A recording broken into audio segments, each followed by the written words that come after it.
The DJI FPV drone combines the best of three worlds. First, it is a super fast FPV drone that allows for some insane maneuvers while being fully assembled and ready for adventures out of the box. No nerd skills required. Secondly, and this is important news, it is beginner friendly and can be controlled by literally everyone, not just by full-time and pro flyers. And thirdly, it comes with an inbuilt 4K camera with the latest digital image stabilization for crisp and steady recordings ready to be uploaded and shared on social media. Now that is a powerful combination, as pretty much all other FPV drones on the market require advanced technological skills for the assembly, and they're also super difficult to control as they usually have almost no safety tools aboard. Having an out-of-the-box ready-to-use FPV drone that hits maximum speeds of around 90 miles per hour and that can be flown by literally anyone sounds awesome and sets this drone apart from pretty much all other models on the market. But let's face the truth. So far, these are all promises made by the manufacturer only.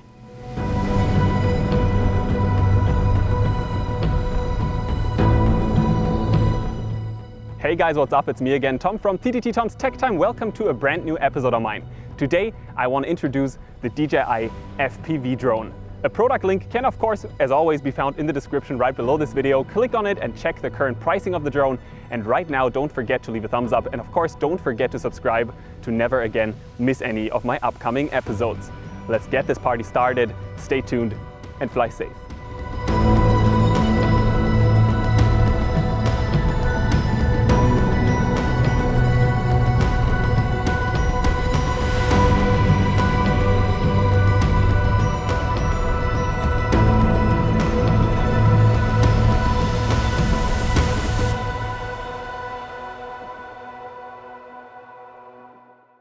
Today we'll be looking at the four major components: the DJI FPV drone itself, the remote controller, the goggles, and the all-new motion controller.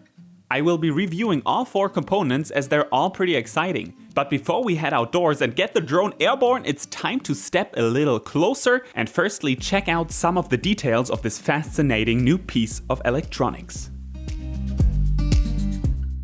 DJI's first ever FPV drone has a unique design. It neither looks like a typical FPV, nor like a normal drone. It's made of strong fiber-reinforced plastic that can take some bumps, and certain major parts can even easily be replaced in case of an accident, like the camera,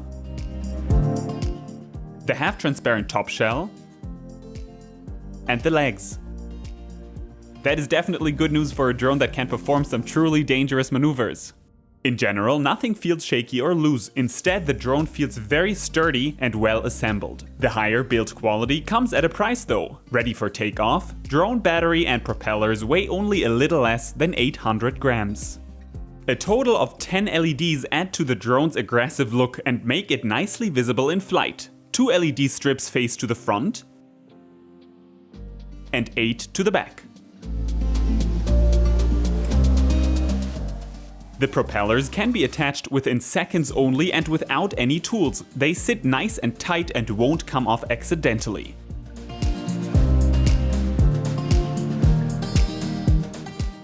The drone is equipped with front, back, and bottom anti-collision cameras with a maximum detection range of up to 50 meters. The super wide-angled 4K camera sits in the front. And right below it, hidden behind a latch, the drone features a USB-C input and a micro SD card slot that accepts cards with a maximum capacity of up to 256 gigs. Building the drone up is a quick and flawless process, and that is a big deal when it comes to FPV drones, because usually it is actually pretty tricky to assemble an FPV flyer. Not anymore with the DJI FPV drone. First, you remove the gimbal protector. Next, you attach the propellers.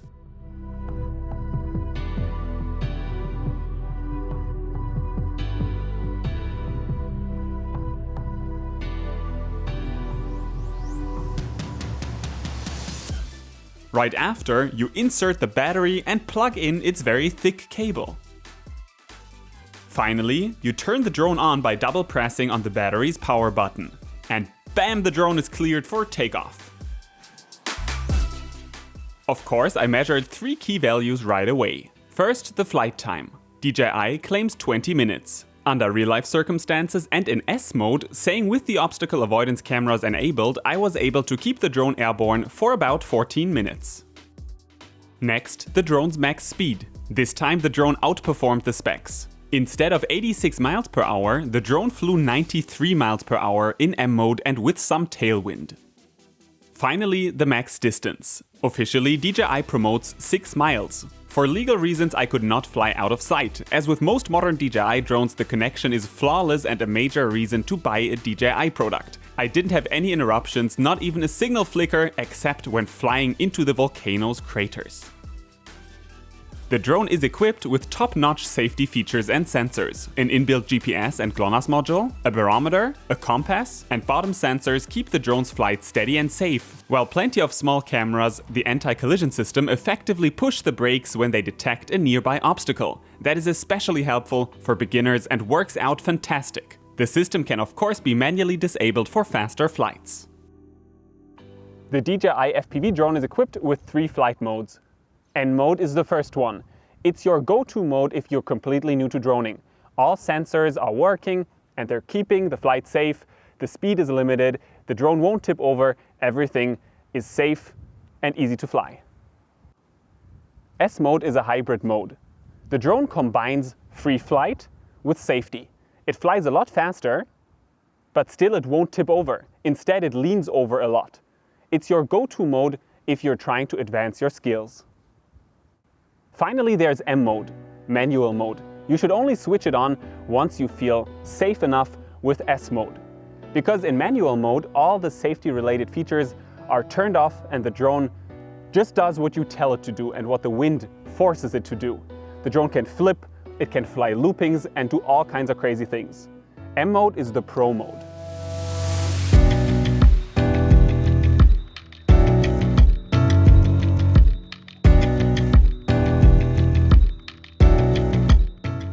No GPS, no barometer, no sensors, no anti-collision cameras. The maximum speed that my drone flew was slightly more than 90 miles per hour. The drone can tip over, fly loopings, fly straight up, or almost race down groundwards. There are no limits except for your flight skills. Flying in manual mode is really a lot of fun once you get the hang of it. That though can take a bit of time, it's not something you're a pro at after flying the drone 3 or 4 times, no, most pilots will indeed get started with N mode, then level up and use S mode to practice the free flight skills in a safe manner. And then after a while, they'll be ready for manual mode, for actual FPV style flying. If you ever find yourself in an emergency situation, you can at all times and in all flight modes press the pause button. The drone is immediately gonna come to a stop, it's gonna hover in air, but of course the drone needs a few seconds to come to a full stop. If you're flying fast, the drone is obviously gonna travel a few meters until finally the brakes push it to a full stop. Never forget about that, but besides that, it's pretty cool that the drone has this inbuilt feature. Whatever happens, press the pause button and the drone is gonna stop and hover. Also, the drone at all times and in all modes can return to its takeoff position automatically. It does so after a signal loss or if you press the return to home button on the remote. And it not only flies back automatically, but on the way it even intelligently avoids obstacles with its anti-collision cameras. By the way, there is not a lot to say about the remote controller. Besides the maximum range of more than 6 miles, which is definitely impressive, DJI kept it pretty, basic, I would say. There is a large and foldable antenna. There are removable control sticks. All basic buttons from the power, over the record, to the mode switch button, and that's pretty much it. It's being charged through a USB-C port in the bottom, and the battery lasts for an entire day of flying. That is good news. The remote controller does its job fine, but there's nothing extraordinary to tell about it.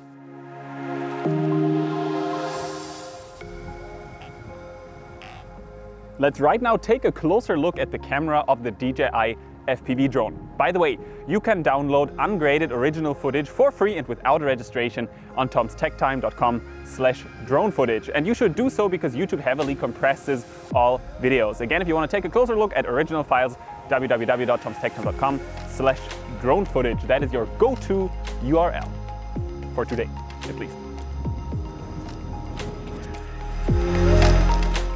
DJI really made this an exciting drone. Not only is it fully assembled and easy to fly while still being super fast and agile, but it also comes with an advanced camera system aboard. The small camera records in clean 4K at up to 60 frames per second. The 1/2.3 inches CMOS sensor and the fixed 2.8 aperture don't set new standards, but indeed do the job and are up to date. The footage's overall look is very sportive, I would say. You can really feel the speed and the intensity of flight. The 14mm lens offers a field of view of massive 149.4 degrees. Obviously, when taking a closer look at the recordings, especially when zooming in, slight distortion is visible, especially in the corners. But luckily, DJI offers an internal distortion correction that you can freely enable. When inspecting the footage closer, one notices that the footage is crisp and detailed. And that is not only because of the well-made optics, but also thanks to the 120 Mbit per second that the camera records with. You can either pick a standard colored mode or Dji. Dji is a more professional, rather flat and grayish picture style for post-production enthusiasts who like to color grade their videos manually. You can either record MP4 or MOV files, and you can also choose between the good old H.264 and the heavier but more up-to-date H.265 codec. Visually, I couldn't spot a difference between the two codecs, to be honest. They both do just fine.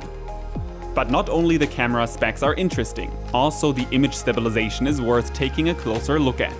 One axis of the gimbal is mechanically stabilized, the tilt axis. Because of the extreme maneuvers the DJI FPV drone can perform, 3-axis mechanical stabilization, which is kinda like the standard for normal drones, was not an option. And that is why DJI combines the physical 1-axis with its digital so-called rock-steady image stabilization. I believe that DJI solved the issue elegantly, but judge the stabilization of the videos yourself. By the way, the stabilized footage is not being transferred to the goggles. The stable files will only be saved to the microSD card that is inserted into the drone itself for a faster transmission.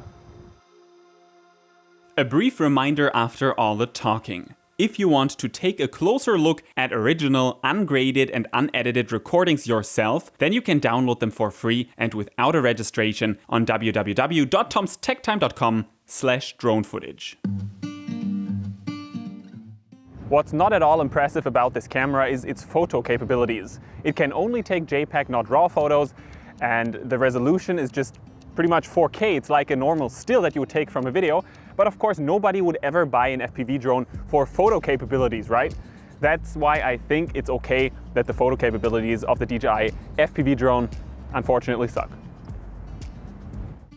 But drone and camera are not the only reasons why you would buy an FPV drone, right? FPV flying wouldn't be half as cool without goggles that give you the cockpit feeling, and that make you feel the flight as if you were sitting inside the drone, piloting it manually. The DJI FPV Goggles V2 have detachable antennas, 4 of them in total, and once screwed on, they give the goggles a somewhat fancy look. Surely the goggles would profit if put on a decent diet, like all other goggles on the market too, but their weight is actually alright. The goggles sit nice and tight and can be manually adjusted to not put too much pressure on the forehead or nose. Unfortunately, a bit of light leaks through the nose part. Luckily, it does not affect the visibility of the screens. You can insert a memory card and in flight record a backup full HD version of your adventures. The footage saved to the card is not super low quality, no, 50 Mbit per second truly make the footage even usable. Now the image transmission, ladies and gentlemen, is out of this world. The DJI FPV Goggles V2 use digital image transmission, unlike most other models that still stick to analog transmission. And here's a comparison. This is how analog transmission looks like compared to DJI's digital transmission. The digital images the DJI FPV Goggles V2 transfer look crisp and clear, and flying is so much more fun when not being interrupted by bad-looking video. Talking about the displays, the pair of displays measure 2 inches each and they have a resolution of 810p. And the field of view is 30 to 54 degrees. But I know that some of you will be asking, I see that you're in love with these goggles, Tom, but what about the latency? Isn't that critical when flying super fast FPV drones? My answer? Sure, it is. If the transmission is clean and high-res but the system slow, then your drone will get lost quicker than you might think possible. But the goggle's latency measures less than 28 milliseconds only. And that is also the reason why plenty of professional FPV flyers out there use DJI's transmission system and goggles, by the way.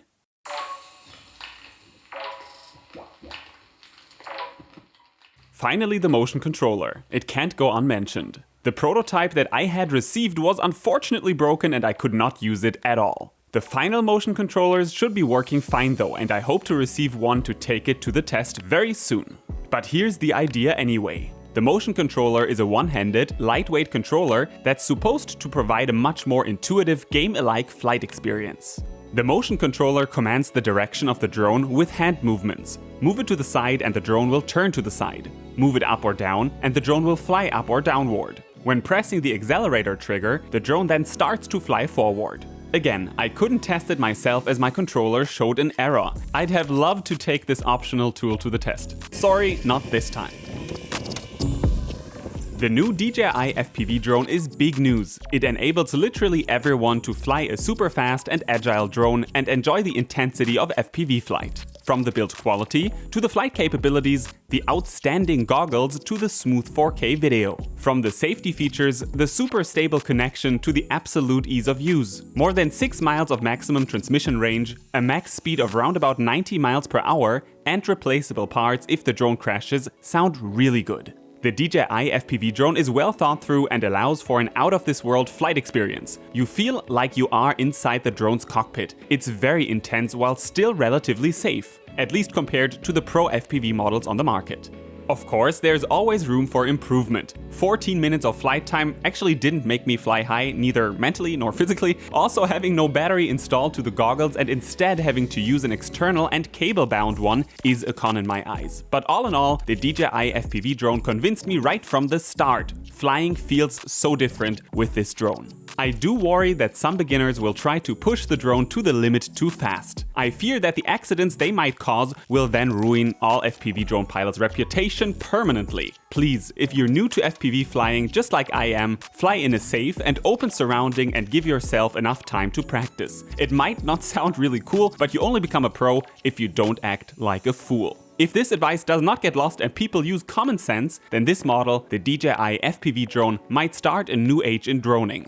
The time where everyone can easily and safely learn to fly FPV drones. If you want to check out the current pricing of the drone, then click on the product link in the description below the video. Thanks for watching.